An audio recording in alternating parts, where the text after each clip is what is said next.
wa muturanyi wawe yabihamya. Hari n'igihe wa munsi utacanye imbabura yabibonye. Cyarononekaye kandi hari ababizi. Mana yanjye, haleluya.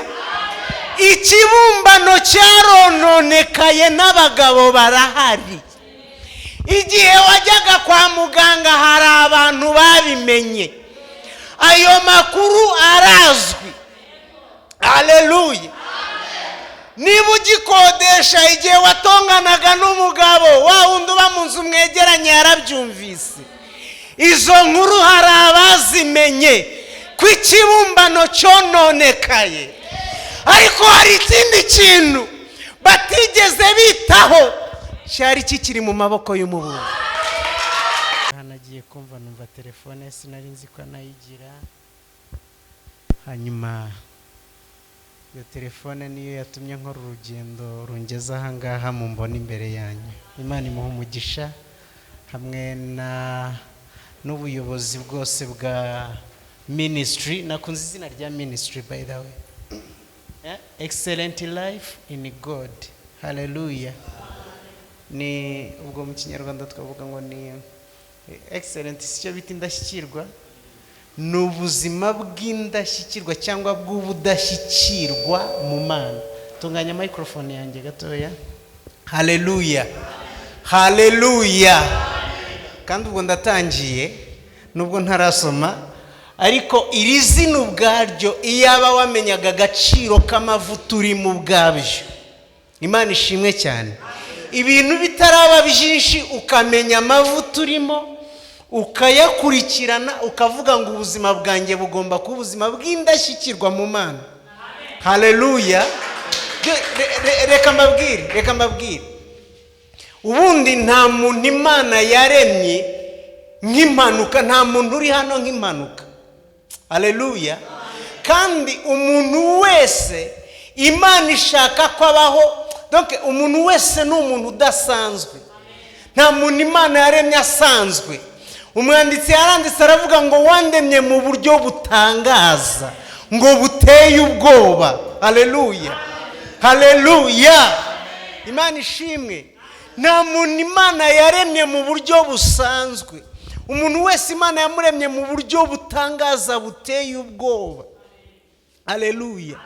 Uwo muntu mwegeranye ntumusuzugure kuko ni igitangaza Imana yashyize aha ku isi. Ni igitangaza Imana yashyize hano muri Excellent Ministries. Haleluya. Haleluya. Numurebe kuko inkweto yahengamye, icyo ni igitangaza wicaranye nacyo. Ahubwo keretse uhindukiye ukamaza ngo warubizi kuri igitangaza, kuko hari igihe yaba atabizi. Njya numva ubuhamya bw'abantu benshi batandukanye, abagiye mu ndege no mu mato akagenda, bamuzanira ibyo kurya mu ndege akanga kurya. Uzi impamvu yanga kurya? Afite ikibazo cy'umufuka we acunganwa nawo, namenye ko igihe yaguraga air ticket n'ibyo kurya yarabyishyuriyemo. Rero kutamenya icyo byatuma ubaho nk'umugaragu kandi uri umwami. Nasomye ijambo riri mu mubwiriza rivuga ngo yabonye ngo abaja ngo bicaye ku mafarasi, ngo nayo ngo abatware ngo barimo bagenza amaguru ngo bameze nk'abaja. Nibyo bihe turimo. Twebwe turi abatware, ariko abenshi ntago bazi ko ari abatware. Kuba umutware ntumenye ko uri umutware rero ntibituma utabaho mu buzima bw'abaja. Haleluya. Haleluya. Nyamara ubwo natangiye, buri introduction yarangiye kare. Nubwo ntarasoma hano ntateguye, nshaka no kutasoma ntimubizi, ntiturapantekote. Haleluya.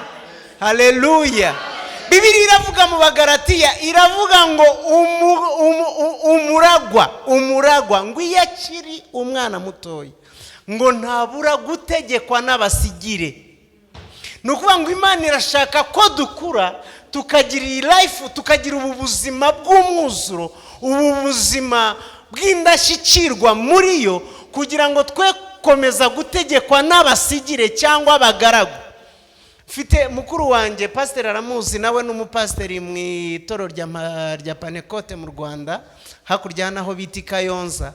Kera bigeze ajya kuba umushumba wa paruwase bwa mbere nari umwana mutoya cyane, hanyuma kuko babimuye hagati mu gihembwe cy'amashuri yanga guhita yimukana abana ajyana n'umudamu we, hanyuma asiga abana be bari batoya, umwana we w'imfura turangana, uwo ni mukuru wanjye ndimo kuvuga, hanyuma adusigira umukobwa yanahembaga, ndamwibuka yitwa Tuyisenge, kugira ngo uwo mukobwa azajya adutekera atumesere nabanaga nabo, adutekere atumesere, donc adukorera akazi kose akanabihemberwa.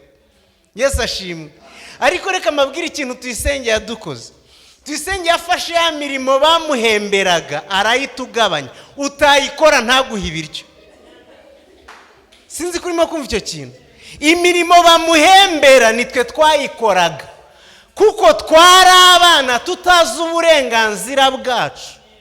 Wakwanga kuyikora akakubwira ngo utarakora ibi ntabwo uri burye, kandi koko ntabiguhe kugeza igihe ukoreye ibyo ngibyo ahemberwa. Ariko kuko twari abana dukora imirimo y'umugaragu, umugaragu aricara aba umutware mu rugo, kuko uri umwana. Niko abantu benshi rero bameze mu Mana, n'abana ntibazi uburenganzira bwabo, ntibazi aho batangira naho bagarukira. Ariko dukurikiranyira ijambo ryonyine, uzakurikirana n'abatazi uruzungu, mugerageze ugende ugerageze kumenya ubusobanuro bw'iri jambo neza, uvuge ngo ngomba kuba indashyikirwa mu Mana. Bibiliya ivuga umwana w'umuhungu waje kuba icyamamare mu guhanura, yitwa Yeremiya. Imana yaravuze ngo nakumenye ntarakurema, ngo utari waba urusoro mu nda ya nyoko njyewe nari nkuzi, ngo narakwejeje, ngo nkushyiriraho kuba umuhanuzi uhanurira amahanga. Umva icyo nashaka kuvuga. Ntabwo uri ahangaha nk'umuntu udafite icyo gukora. Niba ntacyo urimo gukora, urimo urahombye wahagushyize, kuko hari icyo yakuzanye ngo ukore. Yeremiya yaje kuri iyi si hari icyo aje kuyikoraho. Ntabwo waje muri iyi si kugira ngo urye ubuhunga n'umuceri hanyuma ugeze imyaka runaka uve kuri iyi si ujye mu gitaka. Hari ikintu waje gukora ahangaha ku isi. Kandi abantu bari muri iyi minisitiri mugira umugisha bwo kuba ikiri ntoya. Yesu ashimwe cyane. Iyo ikiri ntoya icyiza kirimo nuko haba hari imirimo, donc ibyiciro byose, amadepartement yose, impano zose, ntabwo abantu baba bari batangira kurwanira ibintu cyane, kuko baba ari bakeya. Rero iyo hari ikije muri wowe, amahirwe yo kugira ngo kiveyo aba hari. Ngemba mu rusengero bita Noble Family Church. Noble Family Church n'umushumba mukuru bwe, ntabwo ndi umushumba mukuru, n'umushumba mukuru bwe ashobora kumara iminsi atigisha kubera umubare w'abantu benshi bashaka iyi mikoro. Yesu ashimwe cyane. Haleluya. Rero kuba muri ministry ntoya ni umugisha. Sinzi iyo abamwamenyaga umugisha uri muri ibi ngibi murimo. Ahangaha Imana ishimwe cyane. Niba uzi gutera ikorasi ahangaha byamenyekana. Ariko uje aho ngewe nsengera bishobora kugutwara imyaka 10 kugira ngo amenye ko uzi gutera ikorasi. Yesu ashimwe cyane. Ariko wowe niba uzi gutera ikorasi, hari igihe kwa gatandatu w'igitaha byamenyekana, bitagutwaye amezi. Ngewe nyinjira muri Kigali, sinzi ko rimwe na rimwe kuvuga amazina y'ibintu n'ahantu ntago ari byiza, ariko nta nicyo bitwaye. Naraje nkigera muri Kigali njya mu rusengero barwita Zion Temple runini cyane. Yesu ashimwe cyane. Ndugezemo ngiye kubaza kugira nashaka kujya muri korali, kugira ngo nge muri korali nyine muri worship team bayita Zafu murayizi. Hanyuma ngezeyo barambwira ngo repetition n'amezi 6. Uri murabyumva? Ndabitekereza iwacu nari umuyobozi muri korali y'abajene, ndavuga nti nta mezi 6 nzamara ndepeta. Aho naho ni ukugira ngo bagukorere igerageza barebe niba bashobora kukwemera kuri. Donc ya mezi 6 ashize noneho ubwo ngubwo ibyo nibyo bambwiye icyo gihe, kandi ni mu myaka ya kera. Hanyuma numva birananiye, ndagenda umunsi umwe ndazamuka ahantu muri Gikondo, ngezeyo nsanga urusengero ruruturu ho gatoya, bari bafite korali rutingi yacu ho gatoya ingi twabonye ahangaha. Hanyuma ndangije nsaba, nandika agapapuro ndavuga ngo ndasaba indirimbo nk'uko uyu mwana w'umuhungu amaze kubikora. Yesu ashimwe cyane. nukuri kose mu kwezi kumwe nari nsigaye ndidirija w'iyo korali. So icyo nari nshatse kubabwira, ufite amahirwe menshi kuba uri aha ngaha. Ntubifate nk'ibintu bisanzwe, uvuge ngo Imana impaye umugisha yo kugira ngo ubuzima bwanjye bube kuri urwego rwo kuba indashyikirwa, kuko biza gahoro gahoro. Nta muntu uzaguha iteraniro ry'abantu 1000 atari yakubona mu iteraniro ry'abantu 3, nta n'umwe. Haleluya. Kandi nuko biza. Ndibuka umunsi wa mbere bampa kubwiriza, bampa iminota 15 ndabwiriza, ndaririmba, nshima Imana, ndanabwiriza, nkoresha 13. Nashimye Imana, nanaririmbye, nanabwirije 13 neza neza. Umwigisha arambwira ati wowe kutamara iminota no kwa kane nzakongera. Kubera ko biba biza gahoro gahoro. None uyu munsi nsigaye mvuga amasaha menshi, ariko mvuze gutyo ntimugire ubwoba, ndi umuntu wubahiriza gahunda. Imana yabwiye Yeremiya rero ngo nakumenye ntarakurema. Nawe Imana irakuzi kandi hari icyo yagushyiriyeho. Hari impamvu uri aha ngaha, ntabwo uri impanuka aha ngaha. Hari impamvu uri ku isi, ntabwo uri impanuka ku isi. Imana ishimwe. Gusa ubushakashatsi bwerekanye ko abantu barenga 90% cyambere bapfa batamenye icyatumye baza ku isi. Abarenga 90% bapfa batazi impamvu baje ku isi. Hanyuma mu gufata amenye impamvu baje ku isi, birumvikana ko bapfa batayikoze, bapfa badashoje umugambi w'Imana ku buzima bwabo. Ariko we niba ugeze aha ngaha muri excellent life in God, ufite amahirwe yo kuba wazamenya icyo Imana yagushyizemo. Kandi ibyo bintu ni indwara iri ahantu hose. Bamwe muri mwebwe mwagiye muhatira abana banyu kwiga ibyo badashaka, ngo ni ukubera yuko nibyo bitanga akazi. Ibintu nk'ibyo ngibyo natwe twabibayemo. Hari ibyo bagiye baduhatira gukora atari byo twiyumvamo. Igihe cyose ubonye umwana wawe hari ikintu arimo gushaka, kora icyo bita guidance. Genda umuyobora muri icyo ngicyo ashaka, kuko hari igihe Imana yaba ari cyo yamuzaniye, ukamuhatiriza gukora icyo Imana itamuzaniye. Nubona akunda umupira, muhanure, umwigishe ko ubu ngubu aho azawukina bazamusaba no kuvuga mu Cyongereza, sibyo? Hanyuma ujye umureka agende awukine, ariko amasaha menshi ayashyire no kuri icyo Cyongereza, kuko ashobora kuzagikenera imbere. Ibyo nimwe muzagufasha gukora icyo Imana yakuzaniye mu isi. Amen. Haleluya. Haleluya. Imana ishimwe cyane. Yeremiya 18 umurongo wa mbere kugeza ku wa 6 hari amagambo tugiye kuganiraho muri iyi minota itari nyinshi. Haravuga ngo ikimenyetso cy'umubumbyi ni kibumbano cye. Hakavuga ngo ijambo ryaje kuri Yeremiya rivuye ku Uwiteka riti, haguruka umanuke ujye mu nzu y'umubumbyi, niho nzakumvishiriza amagambo yanjye.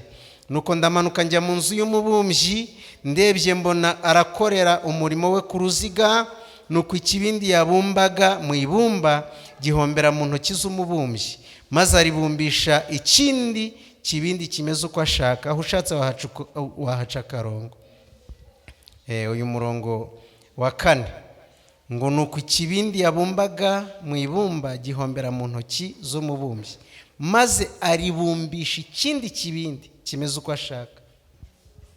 Maze ijambo ry'Uwiteka rinzaho riti, yemwe ab'inzu ya Isirayeli mwe, mbese sinabasha kubagenza nk'uyu mubumbyi?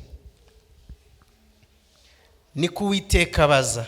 Dore uko ibumba rimeze mu ntoki z'umubumbyi, niko namwe mumeze mu ntoki zanjye, mwa ab'inzu ya Isirayeli mwe. Amen. Haleluya. Haleluya. Worship team nabonye muri abaririmbyi beza. Imana ibaha umugisha. Mugiye kumfasha kuririmba akaririmbo gatoya. Ingoma muyireke n'amashyi muyareke, ntago ndi butwara umwanya munini muri ako karirimbo. Karavuga ngo ibyunyuramo biruhije nshuti, n'iby'igihe gitoya ntibihoraho.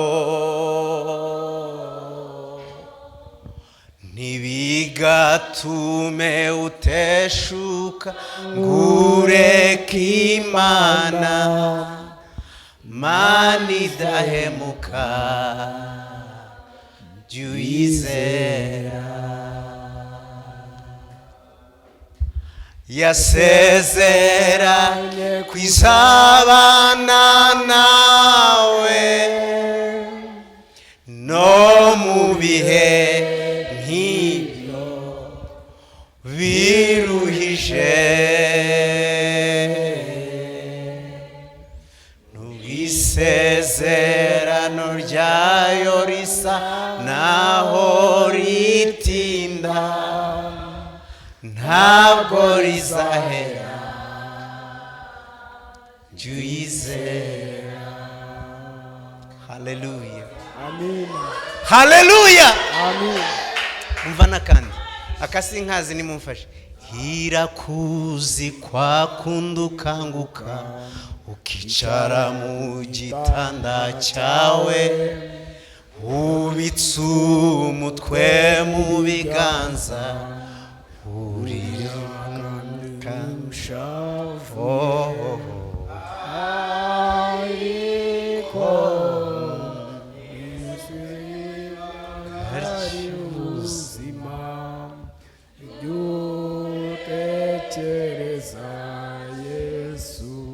haleluya. Amen.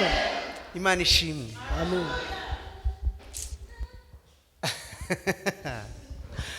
Kandi mfashwa vuba, uzi ko namaze gufashwa biransetsa, hari igihe mfashwa kurushaho umbwiriza.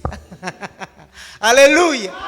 Uyu muririmbyi aravuga ngo irakuzi ngo na kwa kundi ukanguka wakubita imibare ikanga guhura, ngo ukicara mu gitanda cyawe ukubika umutwe mu biganza, utazi icyo gukora, utazi igikurikira. Aravuga ngo nabyo irabizi. Yasezeranye kwizabana nawe no mu bihe nk'ibyo biruhije. N'ubwisezerano ryayo risa naho ritinda, ntabwo rizahera jya uyizera. Isezerano ry'Imana risa n'iritinda ariko ntabwo rizahera. Imana yacu ni Imana idakoze isoni. Haleluya. Kuba bitinze ntabwo ari ikibazo cyane. Okay. Ijambo riratubwiye ngo Imana ivugana n'umuhanuzi Yeremiya, umwe nababwiye n'ubundi. Iramubwira ngo haguruka ngo ujye mu nzu y'umubumbyi, ngo hari ibintu nshaka kukwigisha kandi bigucengere. Iramubwira ngo nta handi nabikumvishiriza atari mu nzu y'umubumbyi. Yeremiya yumvira Imana, arasohoka ajya mu nzu y'umubumbyi. Ageze mu nzu y'umubumbyi arahagarara aritegereza nk'umuntu wese waje kwiga. Aritegereza akantu kose umubumbyi akora, Yeremiya amuhanga ijisho. Ngo yamusanze arimo abumba.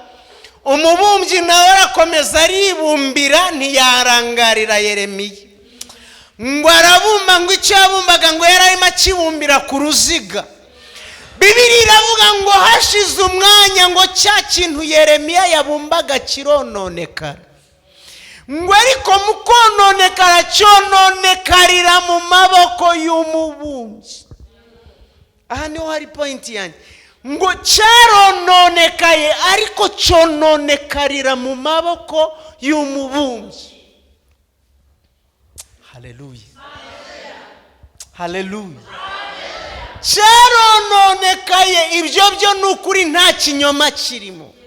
Ariko ikintu Satani atamenya ajya konona ikibumbano, ntago yamenye ko kikiri mu maboko y'umubumbyi.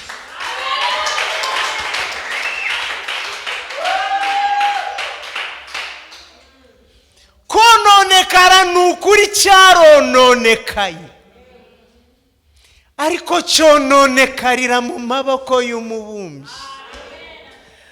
Aka niko nshaka konyine, n'iminota mfite si myinshi, hari igihe namara kukavuga irangiye. Ikibumbano cyarononekaye. Yeremiya ni umugabo wo kubihamya, cyarononekaye, yarabibonye. Wa muturanyi wawe yabihamya. Hari n'igihe wa munsi utacanye imbabura yabibonye. Cyarononekaye kandi hari ababizi. Mana yanjye, haleluya. Ikibumbano cyarononekaye, n'abagabo barahari. Igihe wajyaga kwa muganga hari abantu babimenye, ayo makuru arazwi. Haleluya. Niba ugikodesha, igihe watonganaga n'umugabo wa wundi uba mu nzu mwegeranye yarabyumvise. Izo nkuru hari abazimenye ko ikibumbano cyononekaye. Ariko hari ikindi kintu batigeze bitaho, cyari kikiri mu maboko y'umubumbyi.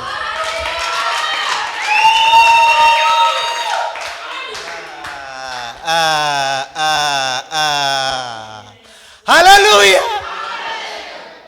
Yaraye ubusa, ariko aracyari mu maboko y'umubumbyi. Bamwirukanye ku kazi, ariko aracyari mu maboko y'umubumbyi. Hari n'igihe byaba byaranze akarara ukubiri n'umugabo, ariko aracyari mu maboko y'umubumbyi.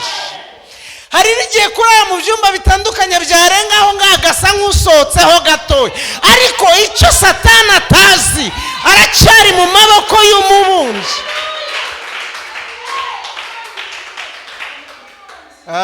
Imana ishimwe ko hari abantu barimo bumva ubuhanuzi.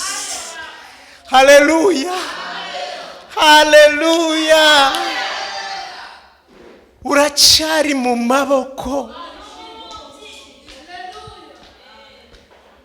Ngo Yeremiya nk'umuntu wari waje kwiga cyononekara, areba, aravuga ati karabaye, reka nze ndebe noneho ayo masomo data aho ngo irenda kunyigisha, reka nde ibi byo babigenza bati. Haleluya. Niba agatekerezo karamuze kakavuga ati yo mbega umubumbyi uhombye, ibumba agiye kurijugunya disi, buriya birarangiye, azajya gusha. Sinzi ikintu cyaje mu mutwe wa Yeremiya. Haleluya, haleluya. Ariko wari wamwohereje yari yamubwiye ngo genda wowe wige. Yeremiya arakomeza aritekereza, aravuga ati reka ndebe igikurikiraho. Ariko nakunze uyu mubumbyi, uyu mubumbyi naramukunze. Haleluya. Bibiliya iravuga ngo kimaze kononeka, afata rya bumba arongera ribumbabumba neza.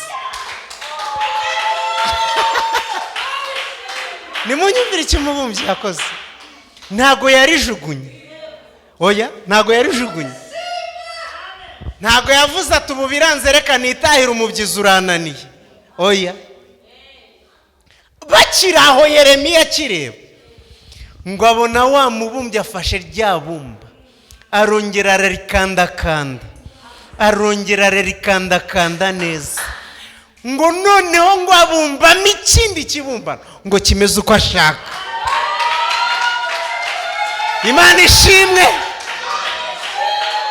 Imana ishimwe. Ngo Yeremiya aratangara. Agitangara, Imana ihita imubwira iti Yeremiya wabibonye? Aravuga ati ntabibonye.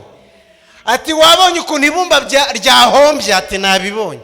Ubonye ukuntu aribumbyemo ikindi kibumbano kimeze nk'uko ashaka? Ati nabyo ndabibonye, ndemeye. Haleluya. Imana iramubwira ngo mwabizu ya Isirayeli mwe, ngo nk'uko ibumba rimeze mu ntoki z'umubumbyi, ngo namwe niko mumeze mu ntoki zanjye. Haleluya, haleluya, haleluya. Narishatse kukubwira ngo ibyakubayeho byose, ibyakubayeho byose, wagize neza kutava mu maboko y'umubumbyi. nje kubura ahangaha ndimo ndabona ikimenyetso. Kuba waje uyu munsi kwa gatandatu ndimo ndabona ikimenyetso kutigeze uva mu maboko y'umubumbyi. Kuba waje gusa njewe ndabihamanya n'umwuka wera w'Imana kutavuye mu maboko y'umubumbyi. Warononekaye, waratsinzwe, warananiwe, waraneshejwe, wagize intege nke, wararwaye, warahombye, hari ibyabaye ariko ntiwigeze uva mu maboko y'umubumbyi. Kubura gusa utagiye mu kabari, kubera ko buriya banywa b'inzoga ntimuzabatindeho, ntago kunywa bimusaba ko bafite amafaranga. Oya kubura ahangaha uko wabuze ugusengerera, ahubwo wavuze uti nava mu maboko y'umubumbyi nkajyahe mwobo kabyaramo.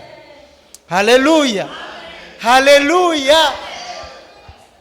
Rwose reka nguhumurize nawe utekereza ngo nta kazi wari ufite, ntabwo uri ahangaha kuko wabuze ukugira, kuko inzu niyo utayishyuye uraryama bikemera. Nje nuzuriye umwuka mu nzu itishyuye, ayiwe nari naragiye ku misozi, murumva nshaka kuzura umwuka biranga. Ubuhamya bwanjye ni burebure, na mushumba ashobora kuba atabuzi bwose. Haleluya, nako ntabwo azi. Haleluya. Njewe nabaye pasiteri ntaruzura umwuka, ubwo buhamya ni burebure. Ngera igihe nemera n'amateoloji amwe namwe afite utuntu tuyaburamo, yemera ko ngo iyo wakiriye Yesu nk'umwami n'umukiza ubwo nabwo wuzuye.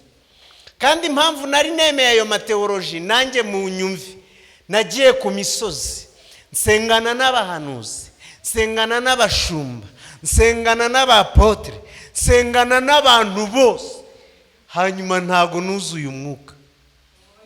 Nanababaza bati ntibite ko njewe nta kantu numva, bakavuga bati ubwo nyine Imana irimo irabona ko hari ukuntu udatunganye muri wo. Ariko bene data, muzi ko icyo kintu ngewe Imana yakinyigishije.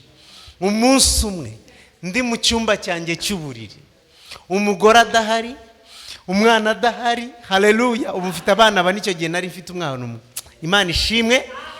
Umugore n'umwana badahari, numva ibintu no kuvuga Imana bitakiryohera. Hari ahantu ugera ukumva urumye, ukumva uryohe bw'ibi bintu ntabwo urimo kubwumva. Wareba noneho n'ibibazo ubundi n'amafaranga adahari, ukumva byanze neza neza. Imana ishimwe. Ndaho ngaho ntakiryohewe n'ibi bintu byitwa iby'Imana. Ndimo nsoma igitabo bakita God is Generous. Imana ishimwe cyane. Ni igitabo kirimo amateka y'ububyutse bwabaye aho bita Azusa, ni muri Amerika, Azusa Street. Ndimo nsoma icyo gitabo, nsoma ukuntu abantu bagendanye n'Imana, ukuntu Imana yabakoresha ibintu bikomeye. Ndaho ngaho Imana ishimwe cyane. Haleluya. Ntangira kumva umunezero muri njyewe, ntangira kunezezwa n'ukuntu Imana yakoranye n'abantu bayo. Haleluya. Ntukagire ishyari uwo muntu. Nubona ateye haleluya bakayikiriza banezerewe, nubona ateye korasa n'uwari wicaye agahaguruka, nubona aje kubwiriza abantu bose bagafa, ntukagire ishyari. Hari igihe mu kumwemera no mu kumukunda ariho nawe ibyawe bizafungukira. Nezezwa n'ukuntu Imana yakoranye n'abo bantu. Nari ndimo nsoma bita Catherine Kuruma, harimo amazina y'abantu benshi. Ni igitabo kinini kivuga ku mbaraga zabo n'intege nke zabo. Nicyo kintu kindi nagikundiye. Ubundi rimwe na rimwe iyo umuntu akweretse imbaraga gusa ushaka kugira ngo ni marayika. Niyo mpamvu abantu bamwe na bamwe bafite ibikomere, kavuga ati se uriya nawe n'amagambo yagatubwira nawe se yankora iki ngiki yakigukora. Umunsi umwe Petero yabwiye Yesu, aramubwira ati uri Kristo w'Imana. Yesu aravuga ngo urahiriwe Simoni mwene Yona, ngo kuko inyama n'amaraso atari byo bikumishuriye. Aramubwira ngo ni Imana ubwayo ikubwiye uwo ndiwe, ngo uhereye uyu munsi uzitwa Petero, ngo kandi nzubaka itorero ryanjye kuri urwo rutare. Aramubwira ngo amarembo y'ikuzimu ntazarishobora. Urumva ayo masezerano yose. Haleluya. Hashize akanya Yesu atangira kubabwira ukuntu agiye kuzapfa. Petero aramubwira ati mwami biragatsindwa, ceceka ibyo bintu, reka ngo uhugure nawe ujye utwigisha. kandi wumve inkuguro zanjye ndakuruta. Burya Petero yarutaga Yesu mu myaka y'ubukure yo kuyisapana. Yesu muramuzi, mbere na mbere hariho jambo. Haleluya. Aramubwira ati mwigisha, ujye utwigisha, turakwemera avuye ku Mana, ariko reka nkugure. Aya ntabwo ari amagambo yo kuvugira imbere y'abantu ushumbye. Petero akomeza. Yesu aravuga ati va inyuma yanjye Satani. Imana ishimwe yawe. Haleluya, haleluya. Rero ngewe gusoma ako gatabo ikintu byamfashije, ngira ngo ari nacyo cyatumye nuzura n'umwuka uwo munsi, namenye ko burya abantu b'Imana nabo n'abantu. Ako gatabo kavugaga imbaraga zabo n'intege nke zabo. Kubera icyo ubundi rimwe na rimwe byangoraga ngewe nuko n'ubundi najyaga nireba nkisangamo intege nke. Mwiwo muranyumva? Nkisangamo intege nke, noneho cya Satani kigahita gifatira ikimenyetso cy'uko nawe wahabwa mwuka wera.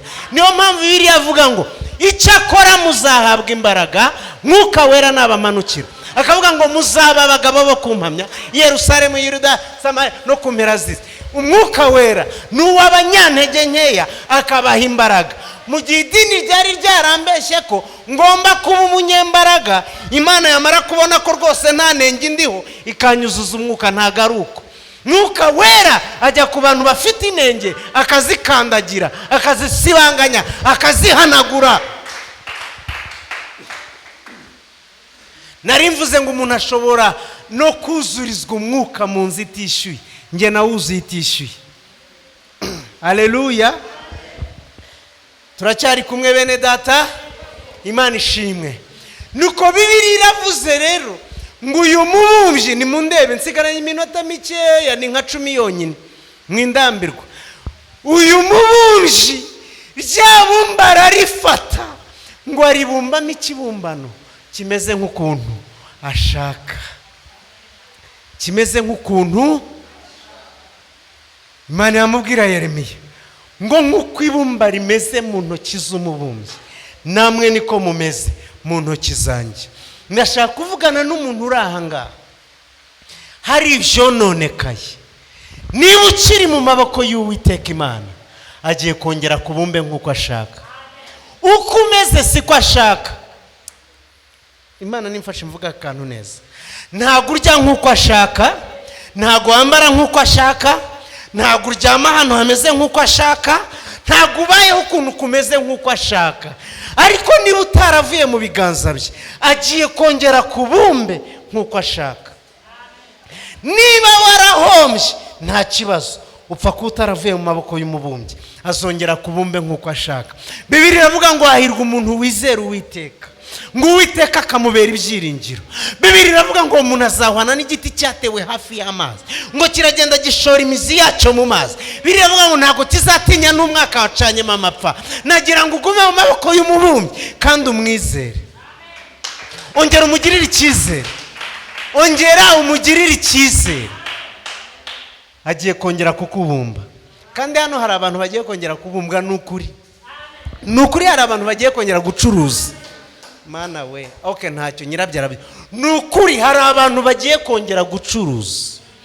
Warononekaye, warahombye, ariko wagumye mu biganza by'umubumbyi. Hari abantu bagiye kongera gucuruza. Hari ingo zigiye kongera kubakika. Nawe warusigaye urureba ukavuga ariko urukweri, nawe ugatangira kurarira iminsi uri nyirarwo, ariko rugiye kongera kuko utavuye mu maboko y'umubumbyi. Haleluya, haleluya. Kuko utavuye mu maboko y'umubumbyi. Ntago umubumbyi akunda ikibumbano cye, agakunda n'ibumba rye. Mwiwo muranyumva? Ku buryo atakujugunya. Ntago uri wo kujugunya, ntago uri wo gutabwa mu ntege nke zawe, mu buswa bwawe, mu bujiji bwawe. Ntago umubumbyi yaguta, ntago umubumbyi yaguta. Umubumbyi akajugunya ibumba rye. Umubumbyi, mwebwe mushaka kuba mutazi ibintu byo kubumba cyane, muzi ko na bya bibindi biba byaramenaguritse, muzi ko umubumbyi nyamubumbyi adashobora kukijugunya. Barabihonda bagakuramo icyo bita insibo. Ntago muzizi, ndimo ndavuga ibintu mutazi. Haleluya. Muri abanyakigali, ngewe wacu ni mu cyaro. Gahini rw'inkuba muri Kayonza. Haleluya. Izo nsibo nizo zikomeza ikindi kibumbano gishyashya agiye kubumba. Nta mubumbyi rero ujugunya ibumba rye ku mpamvu iyo ari yo yose, arongera akaribumbamo ikindi kimeze nk'uko ashaka. Ntago arijugunya ngo nuko ryangiritse. Ntago uri uwo kujugunywa, ntago uri uwo gutabwa, ntago uri uwo kwangwa no mu ntege nke zawe. Ntago uri uwo kwangwa. Ibi ndimo ndabivuga mvuga Bibiliya. No mu ntege nke zawe ntago uri uwo kwangwa. Buriya reka mbabwire, ntago iki ngiki nje kukirwanya, ariko ndashaka kukivuga mu buryo bw'ubumana.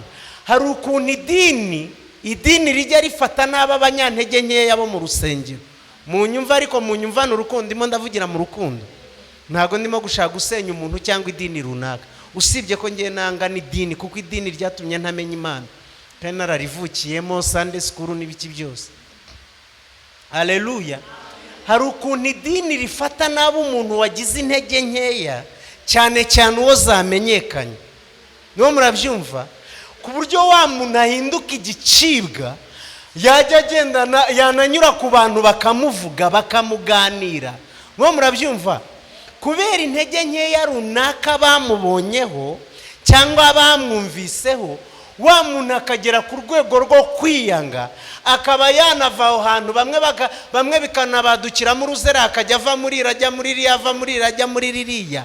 Ariko Imana yo ntago ari uko nguko. Ntago Imana ishobora kukuvuga uri uwayo. Haleluya, haleluya. Aha, bo namwe nyine nabumvise ko mubikunda, kubera murandakariyemo akantu. Haleluya. Imana yo ntiyakujugunya no mu ntege nke zawe. Twebwe iyo abantu basambanye turabatenga, tukabirukana mu mirimo, kandi ku rundi ruhande biranakwiriye, mutagira ngo ndimo ndashaka kubidefanda. Ariko Imana uwo nguwo niwe ishaka kwiyegereza. Ariko cyagiye twebwe hari igihe tumujugunya, ahubwo tukamuha Satani, bigatuma tunamuhungisha Imana rimwe na rimwe. Rero Imana no mu ntege nke zawe, no mu buswa bwawe bwose, ntago ishobora kujugunya ibumba ryayo. Ihora ishaka kuribumbamo ikindi kibumbano.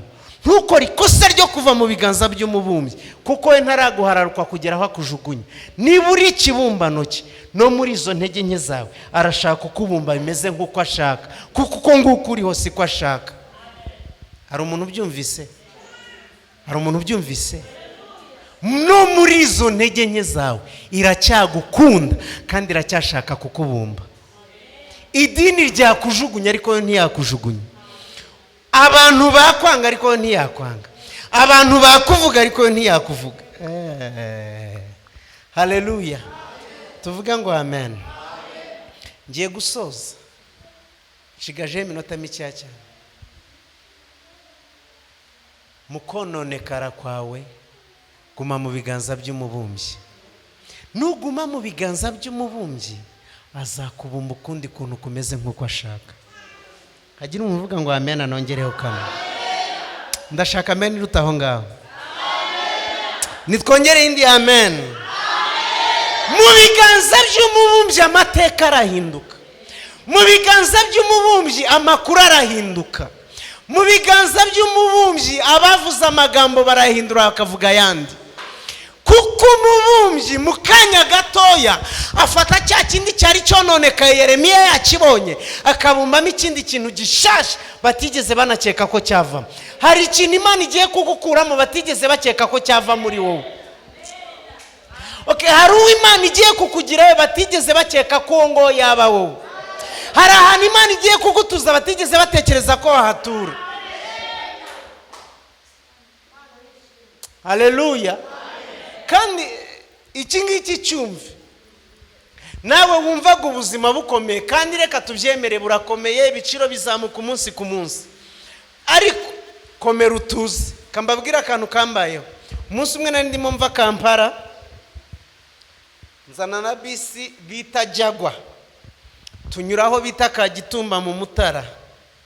Hanyuma icyo gihenza nazanye n'abadamu babiri bari bavuye muri Uganda aho bita Masaka, bahunze inzara. Bahunze iki? Bayihungiye aho bita Kibungo, ngo bagiye guhinga muri Kibungo. yewe n'imbuto bayizanye n'isuka bazizanye babishyize muri buto ya basi. Mu nyumve neza, ndaza nkora imirimo yari yanzanye, nahereye mu rugo ndaza nzi Kigali nkora ivugabutumwa. Icyo gihe nabaga muri Uganda. Ngiye gusubirayo nsubiranayo na bisi bita Volcano inyuraho bita Kagitumba. Njyana n'abasore babiri bavuye aho bita Igitarama, bahunze inzara y'Igitarama bayihungiye muri Uganda aho bita Mubende. Ndimo ndumvikana. Ibyo bintu byambereyemo isomo rikomeye. Ndikubwire, ntiwibeshe ngo uraza kuva i Kigali ngo ujye guhungira inzara y'i Kigali ahantu runaka mu cyaro cy'iwanyu, za Ngororero n'ahandi, ntago mpazi iwanyu. Yesu ashimwe cyane. Nakuyemo isomo rikomeye ko ntago ahantu hameze neza ari mu Rwanda, ntago hameze neza ari mu Bugande. Mu Rwanda hari abameze nabi, no mu Bugande hari abameze nabi. Mu Rwanda hari abameze neza, no mu Bugande hari abameze neza. Ikintu nize kuri twebwe abana b'Imana, ahameze neza naho Imana ivuga, aho Imana ikubwira niho hameze neza. Were nurebe ngo umuceri wazamutse ngo kandi ngo mu cyaro ngo haracya hano ikiro cy'ibitoki cyageze niba ari kuri 500, ngo uvuge ngo mu cyaro ngo ikirongo kiracyagura 100, ngo cyangwa ngo ufite 1000 ngo bakaguha igitoki cyose ngo ngiye mu cyaro. Reka ibyo bintu ni ibintu by'ubujiji. Reka nkubwize ukuri, imodoka izakujyana iwanyu Ngororero izagaruka yuzuye, yanzu wabagamo hari umuntu uzava Ngororero wundi azayituremo. I'm telling you, izeru Uwiteka ugume mu biganza bye, umubwire ngo narahombye ariko nahombeye mu biganza byawe, narahombye ariko nahombeye Kigali ariko sinigeze mva mu biganza byawe. Ongera ungire umuntu mushya mu biganza byawe, kuko nugenda hariya uzahura n'abandi bavuye hariya barimo baza ahangaha waruri. Ntukwiriye guhunga uyu mujyi ugomba kuwubakamo. Guma mu biganza by'Imana gusa. Ikintu urwana nacyo, nturwane no kuva mu mujyi, rwana no kutava mu biganza by'Imana, kuko niwo mubumbyi kandi azongera kubumbe ukuntu kumeze nk'uko ashaka. Ntago nzi ngo bizatwara iminsi cyangwa amezi cyangwa imyaka, ariko nutava mu biganza by'umubumbyi azongera kubumbe ube ikibumbano gishya kimeze nk'uko ashaka. Imana ishimwe cyane. Haleluya, haleluya, haleluya. Guma mu biganza by'umubumbyi. Haguruka dusengane. Hari akantu nenda kuvuga muhagurutse.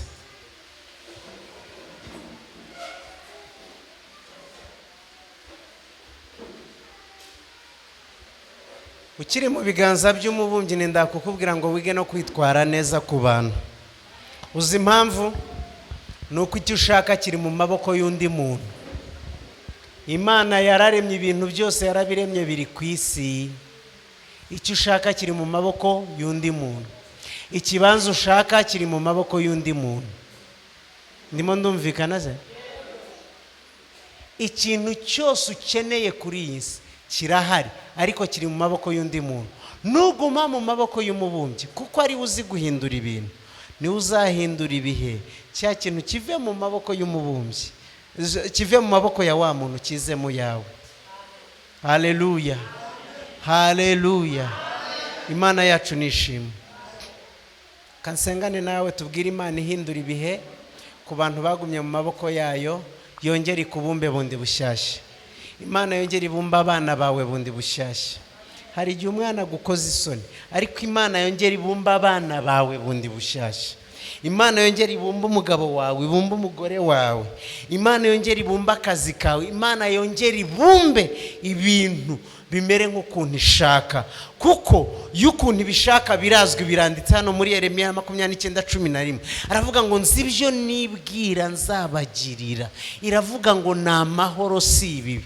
Ibintu Imana ishaka, Imana ishaka ko byose biba biri amahoro, biba bimeze neza. Kandi iravuga mu Banyefeso, iravuga ngo ni umurongo narawukunze cyane. Haleluya. Aravuga ngo ibasha gukora ibiruta cyane. Haleluya. Ibyo wibwira, He's able to do exceedingly, abundantly, above. Bibiliya y'Icyongereza hari ukuntu ivuga nkumvira nakabije mu buryo ariko bwiza. Exceedingly. So, ibasha gukora ibiruta. Hallelujah. Uko nguko urimo kubitekereza niba ukiri mu maboko y'umubumbyi, igiye gukora ibirutaho. Niba urwaye, iri sengesho tugiye kurikubiramo ibintu byose. Niba urwaye, mu maboko y'umubumbyi hari ugukira. Niba ushonje, mu maboko y'umubumbyi hari ukurya. Niba wambaye ubusa, abasha kuguha imyambaro. Niba udafite aho kuba, niba hatishyuye, niba abana batari ku mashuri, mu maboko y'umubumbyi arongera kubumbemo ikibumbano kimeze nk'uko ashaka. Mana yacu, mana yo kwizerwa, wumva gusenga kandi usubiza amasengesho. Umuririmbyi ararimbye aravuga ngo nta gace ko guhinduka kakugaragaraho. Wewe wabikoze mu gihe cya Yeremiya, ntiwigeze uhinduka. You're the same yesterday, today and forever. You never change. Turagushimye kuko kuwari uri cyagiye ni kukimeze n'ubu. Ubuzima bw'uyu mubyeyi, ubuzima bw'uyu mupapa, ubuzima bw'uyu musore, ubuzima bw'uyu mukobwa, ubuzima bw'uyu mwana mutoya bwarononekaye, bwarahombye, yaracennye, yarashonje, yambaye ubusa, yaranzwe, yaratutswe, yirukanywe ku kazi, yatanye n'umugabo, hari ibyamubayeho, ariko kuko yagumye mu maboko yawe, nawe uravuga ngo nzongera mubumbe, nzongera mubumbe, nzongera mubumbe, nzongera mubumbe. Turatangaza kubumbwa bundi bushya, turatangaza gukomezwa bundi bushya, turatangaza kugirirwa neza, turatangaza amahoro, turatangaza akazi, turatangaza kubakika, turatangaza guhemburwa, turatangaza impinduka. Kuko uri Imana ihindura ibintu. Hasepele dozalako nini petele gola leko sabaya.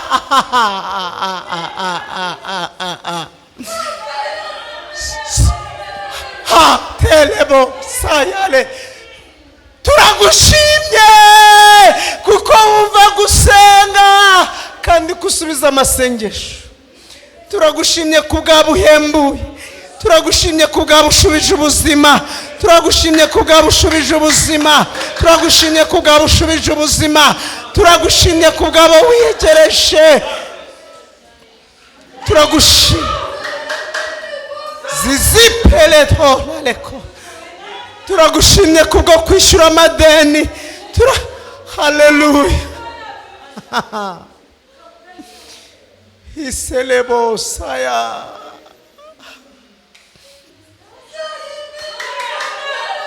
Alalekos. Alepola telefish.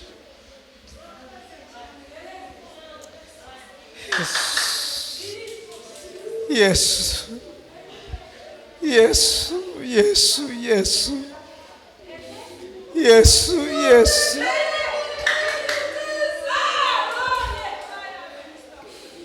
Turagushimye kubw'impano z'umwuka, turagushimye kuko ngiye guhembura abantu bawe bari barumye, bari baguye umwuma, ariko ushimwe kuko wongeye kubahembuza umwuka wawe.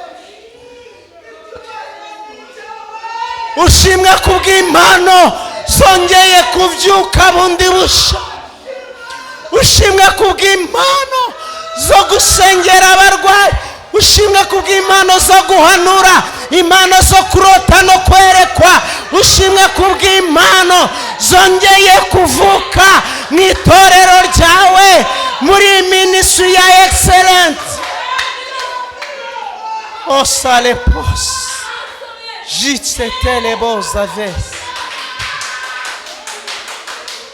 ulale po